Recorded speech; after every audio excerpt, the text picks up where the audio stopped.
마태복음 15장 11절, 마태복음 15장 11절 말씀입니다. 제가 봉독해 드리도록 하겠습니다. 입으로 들어가는 것이 사람을 더럽게 하는 것이 아니라 입에서 나오는 그것이 사람을 더럽게 하는 것이니라. 옛날에 먼 옛날에 중국 땅에 황제가 있었습니다. 황제는 어떻게 있어요? 딱 자리에 앉아 있으면 앞에 쫙 신하들이 있죠. 그렇게 황제하고 신하들이 있는데 그 신하 중에 한 명이 사슴이 이제 한 마리 끌고 옵니다. 우리 성도님들 사슴 어떻게 생겼어요?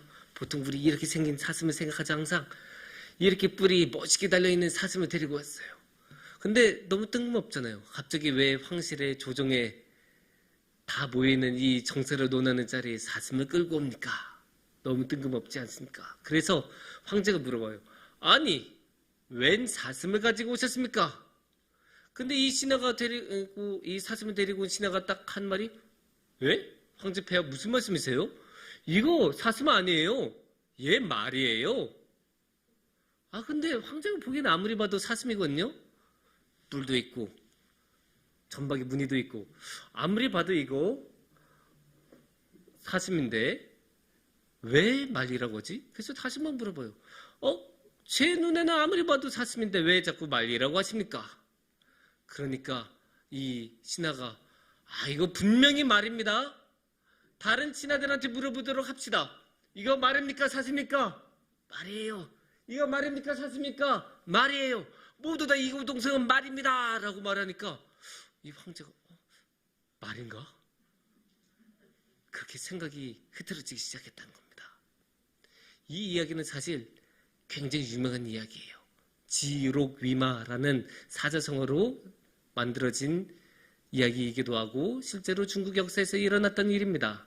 중국에서 진나라 시대에 여기서 황제는 호해라는 황제였고 여기서 신하, 그 사슴을 데리고 온 신하의 이름은 조고였습니다. 근데 이야기 실상은 이렇습니다. 이 황제는 사실 그렇게 강력한 황제가 아니었어요.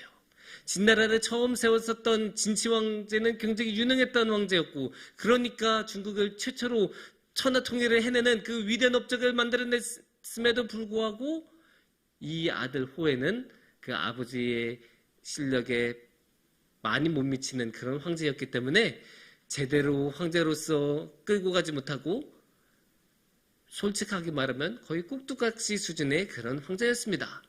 그러면 여기서 이 꼭두각시로 조정하는 사람은 누구였을까요? 그게 바로 조고라는 환관이었는데 그 사람이 모든 실권을 가지고 있었던 실제적인 권력자였습니다. 그 사람이 이렇게 사슴을 끌고 들어오니까 그리고 이 사람이 사슴을 보고 말리다라고 하니까 다른 신하들이 모두 다 사슴인 걸 알고 있으면서도 사슴이라고 차마 말을 못하는 거예요. 왜냐? 사슴이라고 말하는 순간 분명히 나중에 끌려가서 형장의 이슬로 사라질 것이 분명하기 때문에 사슴이 아니라 모두 다 말리다라고 말을 했었던 이야기가 이 지록위마의 이야기입니다. 여기서 우리가 무엇을 볼 수 있습니까? 권력자는 자기 마음대로 현실을 왜곡하는 그런 모습을 볼 수 있습니다. 사실 이거는 굉장히 익숙하다고 해야 될까요? 많은 역사의 장면에서 실권을 잡은 사람, 권력을 잡은 사람들이 자기 마음대로 세상을 이렇게 쥐어 흔들고 많은 것들을 그런 바꾸는 모습들을 우리가 볼 수 있죠. 근데 특히 여기서 좀 특이한 거는 이 조고는 그냥 현실을 뒤흔든 게 아니라 말을 왜곡했다는 것을 우리가 좀 주목해 볼 필요가 있습니다. 생각해보면 현실을 바꾸는 것보다 말을 바꾸는 게 훨씬 쉬워요. 그 말, 이거를 물리라고 하던 것, 병리라고 하던 것을 다른 단어로 그냥 대체하는 것은 그렇게 어렵지 않을 수 있지 않습니까? 그렇게 말을 바꾸기 시작하는데 근데 이 영향력은 생각보다 엄청납니다. 왜냐? 우리는 그냥 생각한 게 아니라 우리는 항상 언어를 통해 생각해요. 언어 없이는 깊은 사고도 못한다는 게 요즘 오늘날의 언어학자들의 공통된 의견입니다. 그게 학계의 정설이에요. 그렇기 때문에 언어는 우리의 생각과 사고를 만들어내는 아주 중요한 밑바탕인데 이 언어를, 이 말을 바꿔버리면 이 사고가 전체적으로 다 흔들릴 수밖에 없습니다. 그렇기 때문에 이런 식으로 왜곡된 말, 곡해된 말, 더러워진 말, 오염된 말은 우리 사회에 아주 치명적인 그런 영향력을 끼칩니다. 안타깝게도 우리 사회에서 그런 모습을 오늘날에 아주 자주 볼 수 있는데, 그런데 우리가 주목해야 되는 것은 성경에서도 이렇게 오염된 말에 대해서 아주 많은 이야기를 하고 있다는 것입니다. 그래서 오늘 이 시간에는 이 오염된 말, 오염된 언어에 대해서 함께 생각해보는 시간을 갖도록 하겠습니다.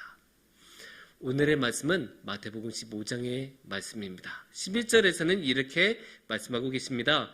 입으로 들어간 것이 사람을 더럽게 하는 것이 아니라 입에서 나오는 그것이 사람을 더럽게 하는 것이니라.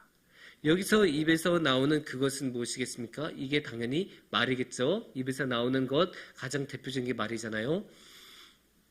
이 이야기가 나온 맥락이 어떻게 되냐? 제자들이 뭐 좀 이렇게 해서 율법을 약간 잘 안 지키고 뭔가 먹었어요. 당연히 뭐 잘못된 거라고도 할 수 있고 정교 예법에 맞지 않는 행위니까 주위에서 막 뭐라고 해요. 공격을 해요. 왜 정교 예법을 안 지키냐? 왜 율법을 안 지키냐? 지키라고 있는 게 율법인데. 그런 공격을 당하자 예수님께서 하신 말씀이 21절 말씀이에요. 그걸 어떻게 생각하면 되냐? 먹는 게 중요한 게 아니다. 먹는 거 그거 그렇게 구원받는데 중요한 거 아니야. 그게 구원받는 결정적인 게 아니야. 정말로 중요한 거는 말하는 거야. 이 말이 진짜 중요한 거고 이 언어가 중요한 건데 너네 말을 지금 봐라. 이렇게 지금 말씀하시는 거예요, 사실. 근데 여기서 우리가 알 수 있는 게 이 말이 갖는 중요성이라는 거죠. 이 언어가 갖는 중요성. 사실 우리 중에 말 안 하는 사람, 못하는 사람 아무도 없잖아요. 우리 너무나 일상적으로 많은 말을 하고 너무나 당연하게 말을 해요. 하지만 이 말이라는 게 굉장히 중요하다는 게 오늘의 말씀이 강조하는 거죠. 왜냐? 이 말씀이 우리를 더럽힐 수 있으니까. 이 말이 우리를 더럽힌다는 건 뭐예요? 우리의 영혼을 병들게 할 수 있고, 그렇게 병든 영혼은 주님을 만났는데 주님과 함께 하는데 문제가 생기고, 그렇게 문제가 생기면 영원한 삶으로 나아간데도 문제가 생길 수 있다는 그런 결론에 이를 수밖에 없습니다. 그렇게 이제 말이라는 게 너무나 중요한데, 그런데 이제 이 말이, 모든 말이 그렇게 더럽게 하는 건 아니겠죠. 입에서 나오는 모든 말이 더럽게 하는 건 아니겠죠. 왜냐? 우리는 주님을 찬양하는 말도 하고 우리는 주님께 기도하는 말도 하지 않습니까? 당연히 예수님께서는 그런 말을 문제 삼으시지는 않으실 겁니다. 우리가 마음을 다하여 찬양하고 경배하는 것 당연히 주님께서도 기뻐하실 일이시기 때문에 그런 것은 주님께서 문제 삼지 않으십니다. 그러면 무엇이 문제겠습니까? 더러워진 말, 오염된 말, 왜곡된 말, 그런 것들이 주님께서 걱정하시고 이렇게 문제로 삼으시는 말이 될 것입니다. 그런 것의 아주 대표적인 예를 우리가 구약 성경에서 볼 수 있습니다. 그건 출애굽기 20장 7절 말씀을 보시면 이게 십계명의 한 구절인데 이렇게 말씀하고 계십니다. 너는 네 하나님 여호와의 이름을 망령되게 부르지 말라. 여호와는 그의 이름을 망령되게 부른 자를 죄 없다 하지 아니하리라. 하나님께서는 하나님의 이름을 망령되이 부르는 자를 죄 없다 하지 않는다고 하셨어요. 분명히 그 죄를 묻는다, 그거를 죄로 심각하게 여기신다라고 이 7절 말씀에서 말씀하고 계십니다. 근데 이 망령되이 부른다고 할 때, 망령되게 부른다고 할 때 단순하게 하나님에 대해서 안 좋은 말, 뭐 욕이나 비속어, 또는 이제 성경에서 나온 것처럼 하나님에 대해서 저주하는 말, 이런 것들을 우리가 1차적으로 떠오르겠죠. 그것도 당연히 하나님을 망령되게 일컫는 말이 맞아요. 하지만 또 다르게 하나님을 망령되게 부르는 말이 너무나 많아요. 우리가 인식도 못한 사이에 생각지도 않고 우리의 원래 의도는 그게 아니지만 그렇게 말을 한 경우가 많아요. 그게 어떤 것이냐? 가장 대표적인 걸로 하나님을 자신의 수단으로 삼는 거예요.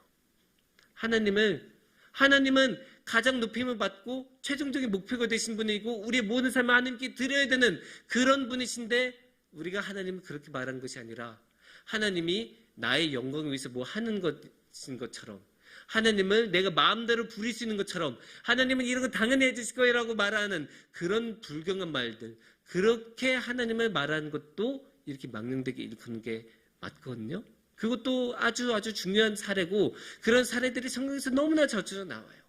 그런 것들, 그런 경우마다 성경에서는 용납하지 않았고, 근데 그런 모습이야말로 그렇게 하나님을 수단으로 삼는 것이야말로 우리가 너무나 자주 하는 행위이고, 그런 것이 하나님을 왜곡돼서 말하는 가장 대표적인 예라고 할 수 있어요. 그러니까 언어가 오염된 가장 대표적인 예예요.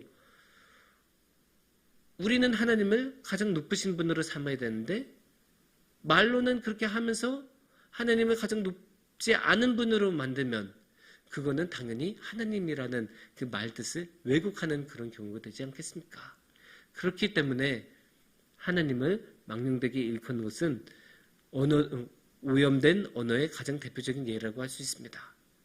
그러면 하나님께서는 왜 이렇게 오염된 언어를 싫어하실까요? 왜 이렇게 죄 없다고 여기지 않겠다, 반드시 그 죄를 묻겠다라고 하나님께서는 말씀하실까요? 이거는 아주 간단한 거예요. 예수님을 떠오르면 돼요. 예수님은 어떤 분이십니까? 요한복음 1장 1절을 보면 우리가 알 수 있어요. 요한복음 1장 1절, 태초에 말씀이 계시니라. 예수님이 말씀이신 분이세요. 예수님이 말씀이에요. 예수님이 말이고 예수님이 언어예요.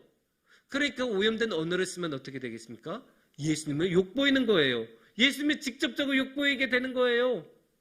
예수님은 어떤 분이세요? 예수님은 진리의 영을 보내주신 분이고 성령님은 당연히 우리에게 보혜사로서 또는 진리의 영으로서 우리에게 오시는 분이신데, 우리가 거짓된 언어, 오염된 언어, 더러워진 언어를 쓰면 어떻게 됩니까? 진리의 말씀을 하는 게 아니잖아요. 진리의 말씀은 왜곡되지 않은 언어인데 왜곡한다는 건 거짓의 언어를 쓴다는 것이죠. 그거는 진리의 영이신 성령님에게 정면으로 반대하는 거죠. 이렇게 성자도 모독하고 성령도 모독하면 그걸 하나님께서 좋다고 말씀하실 수 있겠습니까? 당연히 받아들일 수 없는 것이죠. 그래서 우리는 이 오염된 언어를 피해야 되고, 우리가 오염되지 않은 언어, 더럽지 않은 정결한 언어를 사용하도록 항상 주의해야 합니다. 근데 이게 여기서 우리가 문제가 있어요. 그렇게 하면 얼마나 좋아요. 그렇게 깨끗한 언어로만 살면 얼마나 좋아요. 우리는 하루에도 수십 번 더러워진 언어를 사용하고 수십 번 왜곡된 언어를 사용해요.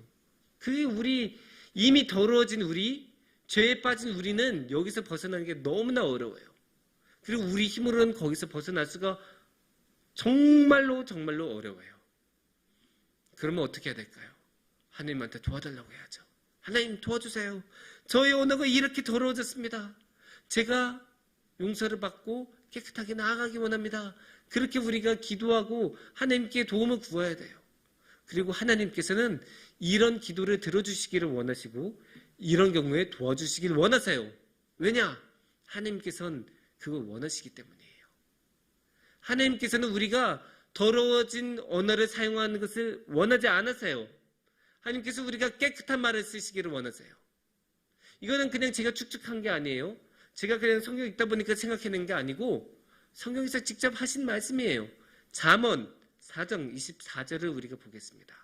구부러진 말을 내 입에서 버리며 비뚤어진 말을 네 입술에서 멀리하라. 비유적인 말이기는 해도 너무나 쉽게 이해할 수 있는 말 아닙니까? 이거는 오해하는 게 어려운 말이에요. 여기서 하나님 너무나 분명하게 왜곡된 말을 쓰지 마라, 오염된 말을 쓰지 마라, 너무나 분명하게 말씀하고 계세요. 이거는 오해하는 게 불가능한 말이에요. 너무나 명백하게 말씀하시기 때문에.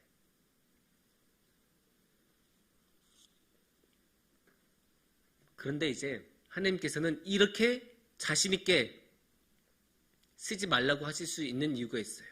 하나님께서는 이렇게 우리를 깨끗한 언어를 사용하도록 도와줄 수 있는 이유가 있으세요. 왜냐? 하나님께서 말을 만드셨기 때문이에요. 이사야서 57장 19절 말씀을 우리가 보시면 입술의 열매를 창조하는 자 여호와가 말하노라, 이렇게 말씀하고 계세요. 입술의 열매, 이 입술의 열매를 말이라고 할 수 있거든요. 입술의 열매가 뭐 달리 있겠습니까? 입술의 열매가 말, 언어라고 할 수 있는데 이 언어를 누가 만들었다고 하십니까? 여호와가 창조하셨다라고 19절 말씀은 말씀하고 계셨어요. 그러니까 하나님께서 이 언어를 만드셨기 때문에 하나님께서는 이 언어에 대해서 너무 잘 아세요. 속속들이 다 아시는 거예요. 당연하잖아요. 자신이 만드셨으니까. 자신이 만드셨으니까 이 언어의 원리, 언어의 의미, 언어의 기원, 뭘 바꾸면 어떻게 수정이 되고 뭘 바꾸면 결과가 어떻게 달라진지 하나님은 다 알고 계시는 거예요. 그러니까 하나님께서는 능히 우리의 더러워진 언어도 깨끗하게 만들어 주실 수 있습니다.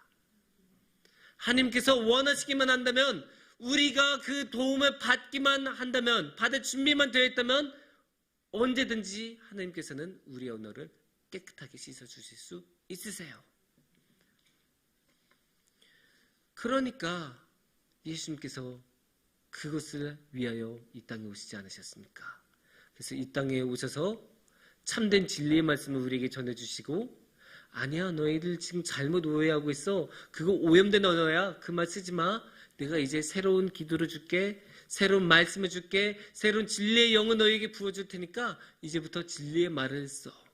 이렇게 예수님께서는 우리 곁에 오셔서 말씀하신 거고, 그래도 안 되니까 예수님께서 직접 십자가에 오르시면서 피 흘리시면서 그 보배로운 주님의 보혈로 우리 그 더러워진 언어를 씻어주시고 우리에게 새로운 언어를 주시고, 말씀이신 예수님께서 우리 안으로 들어오셔서 새로운 말씀을 우리에게 주셨습니다.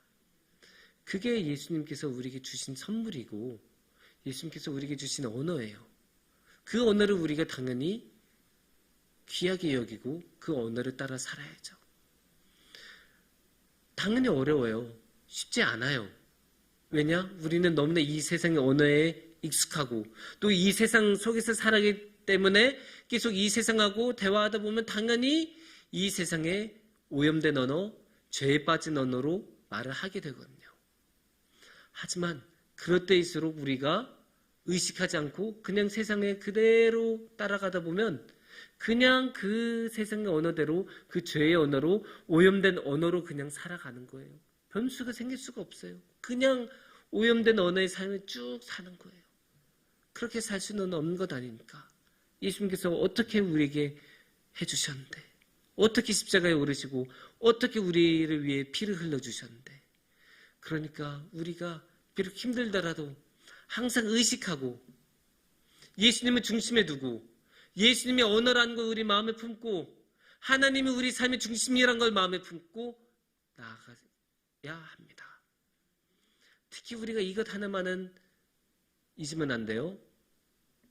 예수님이 우리 구원자이다. 하나님이 우리 삶의 중심이다.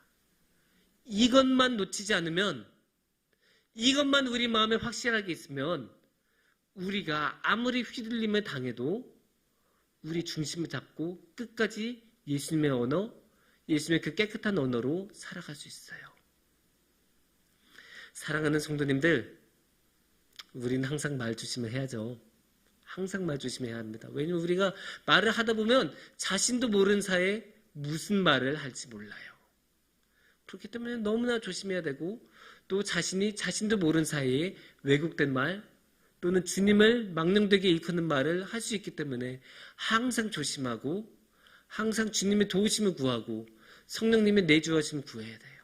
그래서 우리가 우리의 능력으로 말하는 게 아니라 주님의 능력으로, 성령님의 함께 하심으로 말을 하도록 우리가 항상 구해야 합니다.